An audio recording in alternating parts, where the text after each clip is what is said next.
Grande victoire aujourd'hui. Une soirée pour toi, inoubliable. D'abord je veux que tu me dises comment tu te sens maintenant, Carlos. Félicitations. Eh bien je te dirais que je suis l'homme le plus heureux du monde en ce moment. Je suis très heureux pour les 3 points et pour avoir aidé l'équipe. Et comment a été ce but? Eh bien quand j'ai vu le ballon arriver je me suis dit, ça peut pas être pour moi, et finalement si. Je suis très content pour le but. Qu'est-ce que le mystère t'a demandé? Parce qu'il nous a dit sur Real Madrid Télévision qu'il aime un œuf avec tes caractéristiques, mais lui, qu'est-ce qu'il voulait de toi quand tu es entré sur le terrain? Il m'a demandé de travailler au maximum, de tout donner pendant ces 10 minutes et d'être là avec Kylian en attaque pour l'aider. Dis-moi, comment tu t'es senti? D'un côté Kylian, Vini, Jude, Diomandé, qu'est-ce qu'on ressent quand on voit autant de cracks et autant de stars à ses côtés? C'est incroyable, non? C'est incroyable. Je n'avais pas encore joué avec Kylian, avec les 4 ensemble. Être là c'est un privilège. Parle-moi aussi de la célébration. Tu l'as célébré avec rage, avec grinta, mais autour de toi tu avais toute l'équipe. Comment avez-vous vécu ces moments si spéciaux? Je pense que ça a été un match compliqué qu'on a fini par gagner. Cette rage c'est le fruit de tout le travail. Et quand je me suis retourné et que j'ai vu toute l'équipe venir vers moi ça a été une folie. Et maintenant pour finir Carlos, maintenant tu comprends le hasta el final vamos Real, non? Comment tu as vécu cet esprit de guerrier qu'a ce club et cette équipe? La vérité c'est que quand on est entré sur le terrain on savait qu'on allait l'avoir. On le sentait. Et ça s'est passé comme ça. Carlos, continue comme ça mon grand et va chercher plus. Félicitations. On a hâte que ça commence pour les Madridistas. Auteur du premier but officiel de cette saison du Real Madrid. Quelle grande victoire, quels 3 gros points. Jude, comment as-tu vu le match aujourd'hui? Félicitations. Merci. On a très bien joué. On s'est créé beaucoup d'occasions pour marquer le deuxième, mais au final ça a été une victoire de mentalité je pense. Carlos depuis le banc marque un but comme Joselu. C'est bon de commencer comme ça. J'ai aussi beaucoup aimé la célébration. Tout le monde ensemble, le banc, une partie du staff, tous ceux qui étaient sur le terrain. C'est le signe qu'en ce début de saison il y a de l'union et de l'envie. On est ensemble en tout. Pour moi c'est la chose la plus importante au football.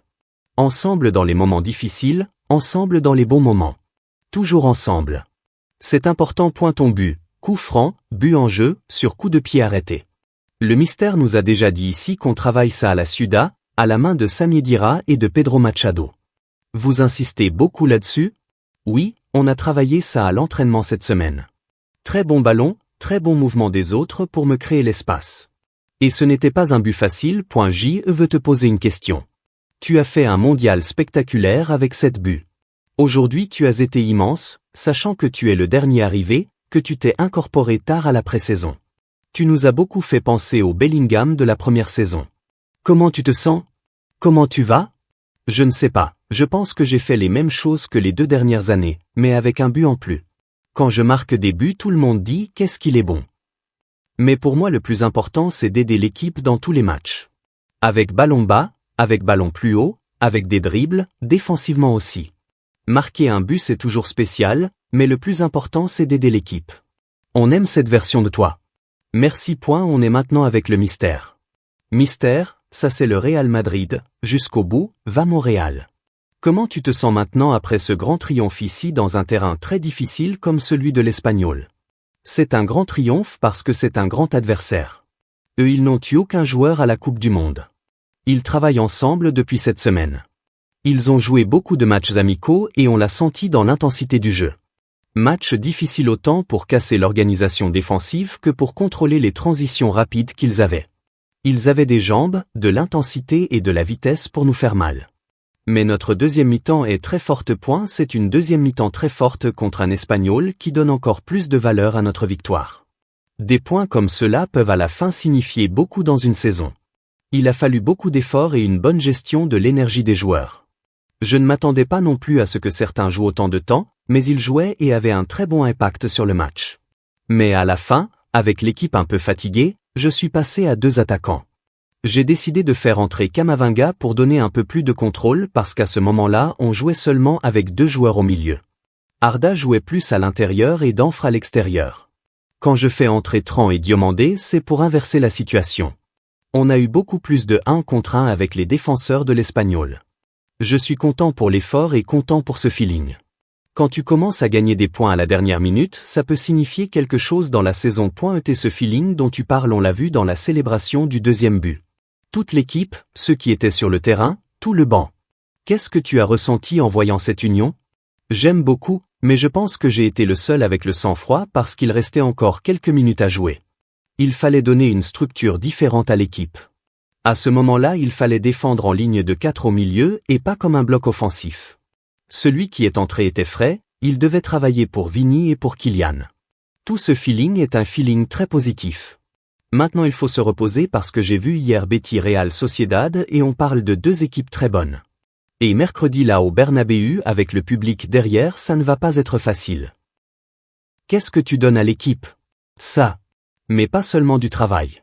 Tu as vu aussi la manière dont Tarjay a laissé un ballon sur le visage de Kylian. C'est un attaquant pur, techniquement très bon. Et ensuite tu as le facteur but. Et une chose qui n'a pas de prix, le rêve de jouer pour le Real Madrid. Ça fait aussi une différence. Mais c'est le type de mentalité que je veux que tous aient. Même ceux qui sont là depuis des années doivent avoir ce feeling que jouer au Real Madrid c'est différent. Parce que c'est aussi différent pour les autres de jouer contre le Real Madrid. Et on ne peut pas enlever de valeur à ça. Parce qu'une équipe, un joueur qui joue contre le Real Madrid va jouer à la limite de sa motivation. Dernière question mystère. J'ai été frappé. Après le premier but, tu es allé le célébrer avec une partie du staff technique. Les coups de pied arrêtés se travaillent à la Ciudad Real Madrid.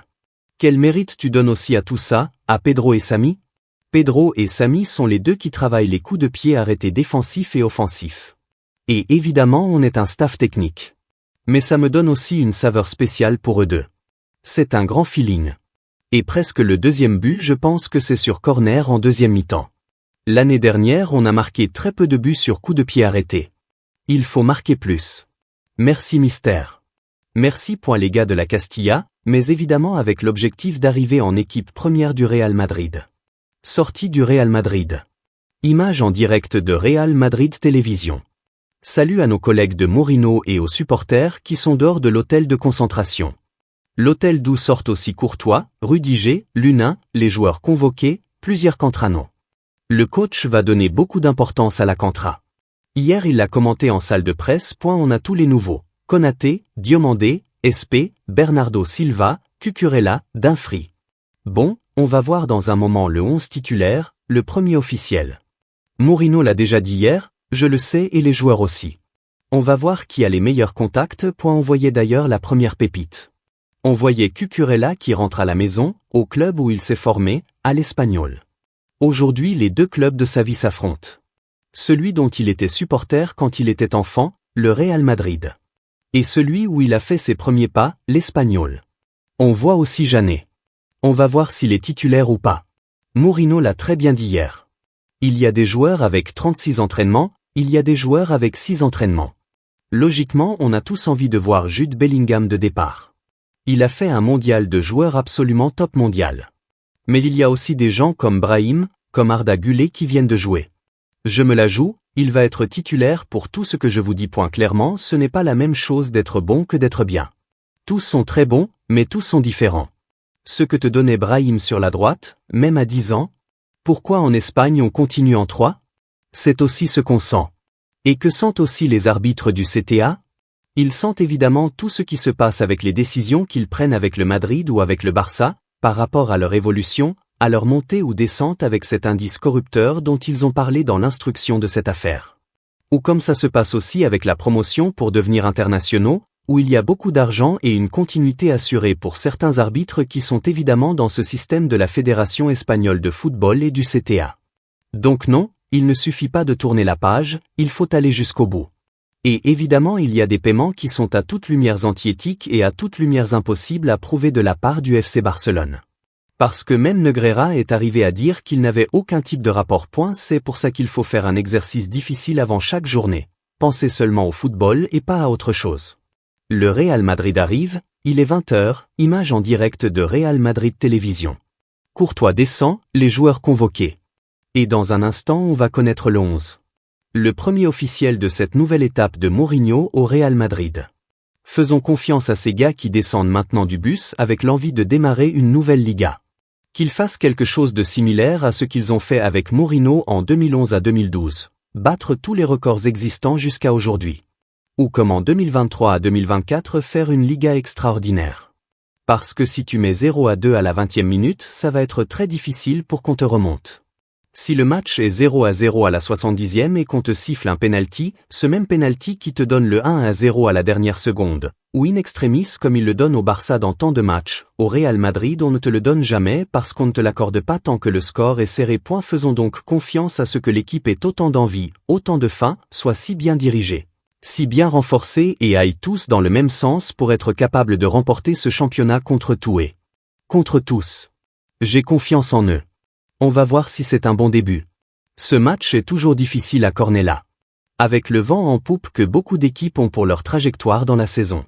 Et j'espère que c'est pour ce qu'ils font sur le terrain et pas évidemment pour avoir ce coup de pouce comme c'est arrivé par exemple au Barça dans beaucoup de matchs. Je ne dis pas que la décision n'est pas correcte. Je dis que juste elle est correcte quand le Barça est à 0-0 ou à 1-1, alors que pour l'autre équipe on ne revoit absolument rien. Bon messieurs, on passe à l'analyse, au résumé de Espanyol, Real Madrid 2. Mais d'abord on commente le 11 titulaire de José Mourinho. Dans les buts, Thibaut Courtois. Défense, Danfri, Konaté, Ogen et Carra. Au milieu, double pivot Fede Valverde et Bernardo Silva. En 10, faux 9 ou deuxième attaquant, Jude Bellingham. Consécutif. Et Mo ne veut pas charger Cucurella de trop de minutes. Parce que dans 4 jours on a la Real Sociedad, puis dans 4 jours Malaga, puis 4 jours plus tard le Betis. Donc il va faire tourner. Mais de prime abord Carra, il n'a pas été mauvais non plus. Excellent. Il te donne ce qu'il peut te donner et c'est tout. Mais bon, à la fin ce sera le remplaçant quand arrivera le moment important. Si Cucurella est bien, c'est clair. Double pivot Valverde Bernardo, aucun doute. Jude titulaire. Je pensais qu'il serait remplaçant parce qu'il a peu joué contre Salzbourg. Mais il a misé sur lui d'entrée. Il n'a pas joué tout le match parce qu'il n'était pas pour jouer tout le match. Puis Gullet à droite. Surprise pour moi, sincèrement. Je pensais que Brahim Diaz jouerait, mais non. Gullet à droite et pour moi il a été phénoménal. Honnêtement. Le centre qu'il met à Jude, il va avec de la musique. On va déjà commenter le résumé du match. On commence le match en gagnant avec le but de Jude sur un centre, je répète, avec de la musique, d'Arda Güler. Spectaculaire. Et reprise imparable de Jude Bellingham qui commence la saison en marquant un but. Et d'ailleurs il a été MVP du match. Franchement Jude phénoménal dans ce match. Peut-être un peu de plus en moins parce que physiquement il s'épuisait. L'équipe a de quoi mettre le 0-2. On a une occasion assez claire de Mbappé. On a des arrivées, on a des occasions, mais on ne concrétise pas. Et arrive le but de l'Espanyol sur une grande action collective. Et là l'équipe défend mal. La défense en particulier, le milieu non plus n'est pas bien. Je comprends que ce 11 est très offensif. Et à la fin on sent que derrière l'équipe manquait peut-être un peu d'équilibre. Mais en vrai l'équipe n'a pas trop souffert, soyons clairs. Au-delà de la première mi-temps après le but, l'Espanyol n'a pas généré beaucoup de danger. Le Real a même été meilleur que l'Espanyol, sincèrement. Donc il va faire tourner. Mais de prime abord Carra, il n'a pas été mauvais non plus. Excellent. Il te donne ce qu'il peut te donner et c'est tout. Mais bon, à la fin ce sera le remplaçant quand arrivera le moment important. Si Cucurella est bien, c'est clair. Double pivot Valverde Bernardo, aucun doute. Jude titulaire. Je pensais qu'il serait remplaçant parce qu'il a peu joué contre Salzbourg. Mais il a misé sur lui d'entrée. Il n'a pas joué tout le match parce qu'il n'était pas pour jouer tout le match. Puis Gullet à droite. Surprise pour moi, sincèrement. Je pensais que Brahim Diaz jouerait, mais non. Gullet à droite et pour moi il a été phénoménal. Honnêtement. Le centre qu'il met à Jude, il va avec de la musique. On va déjà commenter le résumé du match. On commence le match en gagnant avec le but de Jude sur un centre, je répète, avec de la musique, d'Arda Güler. Spectaculaire. Et reprise imparable de Jude Bellingham qui commence la saison en marquant un but. Et d'ailleurs il a été MVP du match. Franchement Jude phénoménal dans ce match. Peut-être un peu de plus en moins parce que physiquement il s'épuisait. L'équipe a de quoi mettre le 0-2. On a une occasion assez claire de Mbappé. On a des arrivées, on a des occasions, mais on ne concrétise pas. Et arrive le but de l'Espanyol sur une grande action collective. Et là l'équipe défend mal. La défense en particulier, le milieu non plus n'est pas bien. Je comprends que ce 11 est très offensif, très offensif. Et à la fin, on sent que derrière l'équipe manquait peut-être un peu d'équilibre.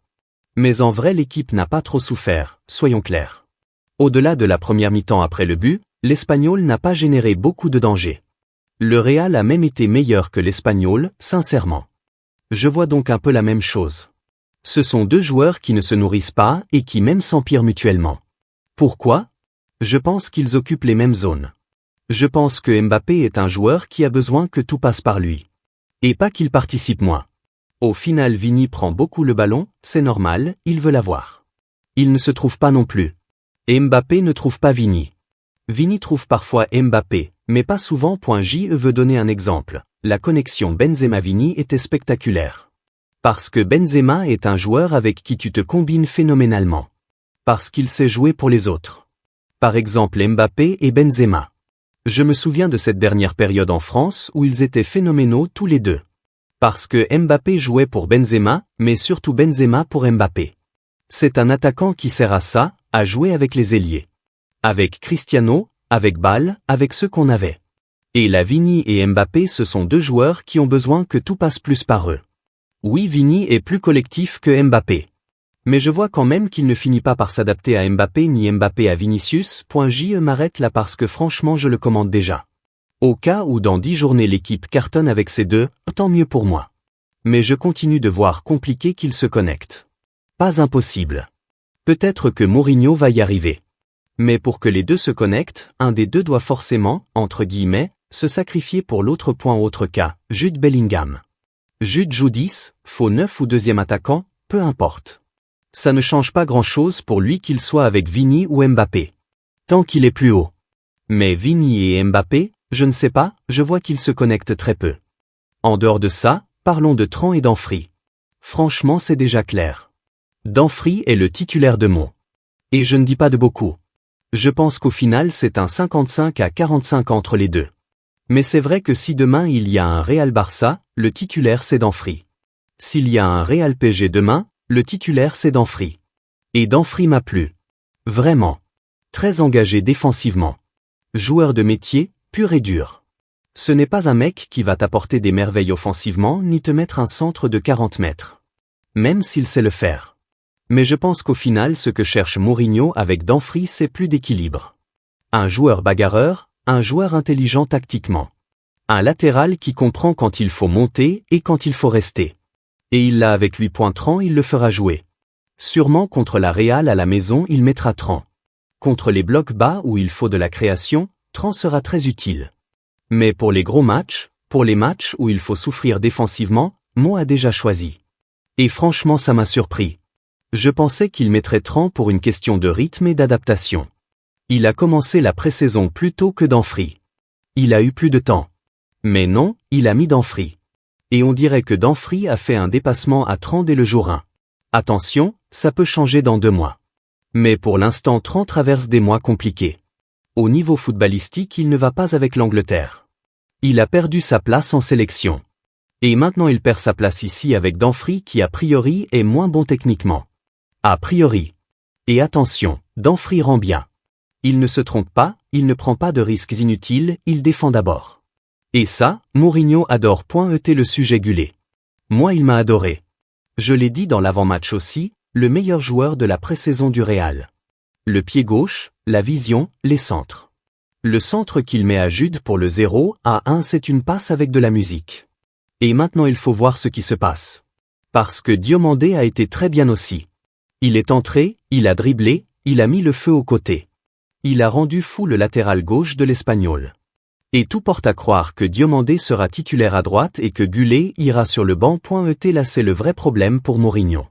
Si Gullet va sur le banc mais qu'il est le premier changement, bon, ce n'est pas grave. Genre, 60e minute, 0-0, il faut marquer un but, tu sors Bernardo, tu mets Gullet entre les lignes. Dans ce cas-là Gullet peut survivre et avoir 25 à 30 minutes à chaque match. Mais si c'est un remplaçant pour jouer un match sur 2 ou 20 minutes par-ci par-là, je pense que ce serait un gâchis. Parce que pour moi au niveau du rendement, il ne mérite pas d'être remplaçant ni de jouer peu. Il mérite de jouer énormément. Il mérite d'être titulaire. On va voir ce qui se passe avec Gullet. Je pense que Mourinho est le premier à vouloir qu'il joue. mais il doit mettre 11 joueurs. Et Diomandé mérite de jouer, les choses sont comme elles sont. Il apporte de la percussion, de la profondeur. Sauf si Mourinho prend une décision forte, ne pas mettre Vini contre la Real et mettre Diomandé à gauche. Ça aussi on ne l'exclut pas. On sait que Mo n'a pas peur de ça. Mais bon, le cas Gullet pour moi, match réussi. Rendement top, très top. Il faut juste lui trouver des minutes. Et parlons d'SP. Franchement, pour moi c'est un joueur qui va nous donner beaucoup de points cette saison. Beaucoup de points. Pour l'instant il nous en a déjà donné 3. Ou 2 si on est pointilleux, parce qu'on passe des 1 point à 3 avec son but. Mais c'est un joueur qui sert précisément à ça. À ce que tu le fasses entrer en deuxième mi-temps, à la 75e, quand le rival est fermé, quand Mbappé et Vini n'arrivent pas à passer. Et lui il pêche une action, un but, une reprise, un ballon qui traîne. Au final c'est un attaquant qui je pense est un très bon investissement. Parce qu'il est venu pour ça et il va jouer beaucoup. Je l'ai dit dans l'avant-match, SP va jouer pratiquement tous les matchs. Pas 90 minutes. Mais 20 à 30 minutes. Et il va décider des matchs. C'est ce Joselu bis. C'est ce joueur qui ne brille pas 90 minutes mais qui a faim, qui a l'odeur du but. Et hier il l'a prouvé. Première touche, premier tir, but. À commenter aussi, celui qui a les choses très compliquées c'est Endrick. Je n'exclus pas que d'ici la fin du mercato il parte en prêt. Parce que vraiment je le vois très compliqué pour lui. Endrick rate ce match, il entre et te met le but 10 minutes après. Le but de la victoire. Mais malgré ça, il a les choses très compliquées Endrick avec SP devant lui dans la hiérarchie. Avec Diomandé, avec Brahim, avec Gullet qui peuvent jouer faux neuf. Et en pointe il y a Mbappé qui sera titulaire pratiquement toujours. Donc où sont les minutes pour Endrick? Je pense que le mieux pour lui c'est de partir un an. Jouer, marquer, prendre confiance. Et revenir. Sinon il va griller sur le banc. Et ce serait dommage parce que le talent il l'a. Mais le contexte n'est pas pour lui cette année. Dites-moi ce que vous en pensez en commentaire. Ces débriefs sont faits pour ça. Pour que vous donniez aussi votre résumé, votre analyse, et si vous êtes d'accord ou pas avec ce que je dis. Pour moi le match du Real c'est ça, une victoire de mentalité, de banc, de travail sur coup de pied arrêté. Pas un match brillant au niveau du jeu. Mais une victoire. Est-ce que l'équipe manque de milieu? Oui. Est-ce que Vini et Mbappé se trouvent? Pas encore. Est-ce que Danfries va être titulaire toute l'année? Je pense. Est-ce que Gullet va avoir assez de minutes? J'espère. Est-ce que SP va nous sauver 10 matchs? Je signe tout de suite. Mais bon, on finit par gagner. Et en début de saison, l'important c'est ça. Prendre les 3 points même en souffrant. Même sans briller. Même en ayant des choses à améliorer. Parce que les Ligas se gagnent aussi à Cornella, dans les matchs moches, dans les matchs où tu n'es pas bien. Et je termine là-dessus, il faut s'améliorer au niveau du jeu. L'équipe manque de contrôle, manque d'un joueur qui pose le ballon, qui ralentit. Bernardo essaie mais ce n'est pas Kroos ni Modric. Camavinga donne de l'énergie mais pas du calme. Il faudra voir si le club bouge encore au mercato ou si Mo trouve la solution en interne. Mais l'état d'esprit est là. La célébration du deuxième but le prouve. Tout le banc, tout le staff, tous sur le terrain. C'est ça le Real. Hasta el final. Voilà messieurs, je m'arrête ici. Comme toujours je vous dis, n'oubliez pas de vous abonner à la chaîne si vous êtes madridista pour ne rien rater sur la meilleure actualité du Real Madrid. Mettez un like si la vidéo vous a plu, commentez votre MVP du match et votre 11 pour le prochain match contre la Real Sociedad. J'espère que vous allez tous très bien et on se voit dans la prochaine vidéo. À la Madrid et jusqu'au bout.